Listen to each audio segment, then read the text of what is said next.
মানবাধিকার কমিশন নয়, মানবতা হীনের কমিশন। যদি মানবাধিকার কমিশনই হতো, আফগানে এত লক্ষ মানুষ মুসলিম জনতা মারা গেল, মানবতা কোথায় ছিল?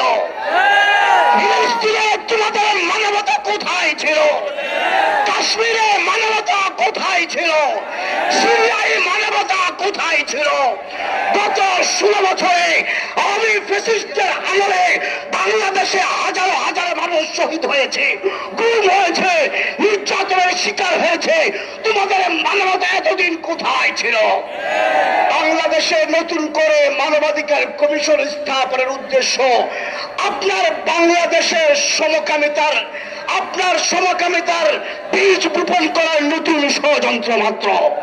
মনে রাখবা, হেফাজত ইসলাম ঘুমায় নাই, হেফাজত বাংলাদেশ ছেড়ে দিল্লি পালায় নাই, হেফাজত আছে। মুরব্বীরা কর্মসূচি দিবে, আমরা জান মাল বাজি রেখে কর্মসূচি পালন করব।